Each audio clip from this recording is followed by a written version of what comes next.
Vamos a realizar el ejemplo número 5 de la semana número 2, donde nos pide encontrar las componentes rectangulares de una resultante, ¿verdad? Y el ángulo que forma con respecto al eje X. En este caso tenemos tres vectores concurrentes que representan tres velocidades diferentes. Una V1 de 35 metros sobre segundo hacia la derecha del eje X, velocidad 3 de 45 metros sobre segundo con ángulo de inclinación de 60 grados hacia la izquierda de X, hacia arriba de Y la velocidad 2 de 30 metros sobre segundo con un ángulo de 30 grados con respecto a X.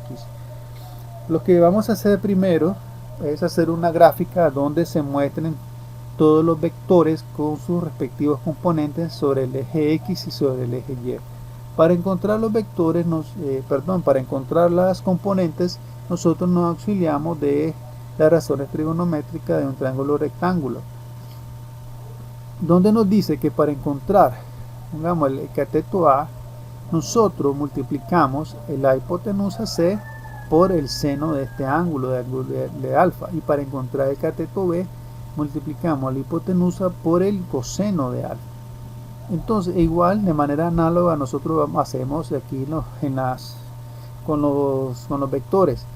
Supongamos en el vector 3, la velocidad 3, la magnitud de la velocidad 3, en este caso es 45 metros sobre segundo, va a ser la hipotenusa.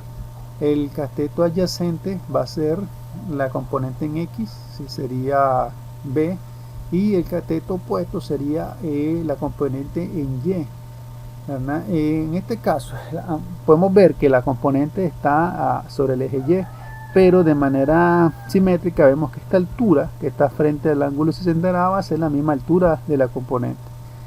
Entonces, para encontrar los componentes en X del B3, multiplicamos el valor de B3 por coseno de 60 grados y nos va a dar el componente Y, el valor en X, perdón. Y si multiplicamos B3 por seno de 60 grados, nos va a dar el valor de la componente en Y. Y lo mismo sucede con el otro componente, que es el de la velocidad 2. Entonces, para encontrar la resultante en X, primero vamos a sumar todos los vectores que estén sobre el eje X. Y en este caso vemos que la velocidad 2 tiene una componente en X que va hacia la izquierda. Vamos a suponer que los que van hacia la izquierda son negativos y los que van hacia la derecha son positivos. También vemos que B3, que la velocidad 3 tiene un componente en X, va hacia la izquierda, sería negativo, y la velocidad 1 no tiene un componente en X, entonces va hacia la derecha, sería positivo. Luego simplemente sustituimos. ¿Cuál va a ser el valor de la componente en X de B2? Va a ser el valor de B2 por el coseno de 30 grados. ¿Por qué? Porque es el cateto adyacente, menos el componente en X de B3 va a ser igual a B3 por coseno de 60 grados más la velocidad 1. Luego sustituimos el valor de los vectores, los vectores, en este caso B2 va a ser igual a 30 metros sobre segundo, B3 menos 45 y B1 35. Resolvemos ese valor en nuestra calculadora y nos va a dar que la resultante en X menos 13.48 metros sobre segundo, o sea, está al lado izquierdo en la parte negativa del eje X. Luego vamos a sumar los componentes o los vectores que están sobre el eje Y. Podemos ver que los componentes de B3 tiene un componente en el eje Y, va hacia arriba, entonces en este caso sería positivo. B2 tiene un componente en Y, sería hacia abajo, en este caso sería negativo.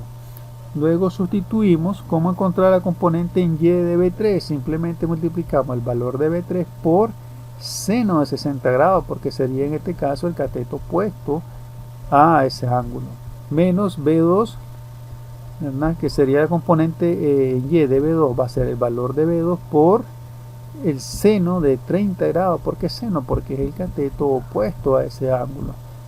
Luego sustituimos los valores de B3 y B2 y realizamos la operación en nuestra calculadora dándonos 23.97 metros sobre segundo. Que en ese caso nos dice que la resultante en Y está sobre la parte positiva del eje Y. Posteriormente, ¿qué es lo que hacemos? Y teniendo esos valores de resultante, nosotros podemos ver, teniendo las componentes, podemos ver que esa resultante está dirigida hacia arriba y hacia la izquierda. Una teoría está ubicada en el cuadrante número 2.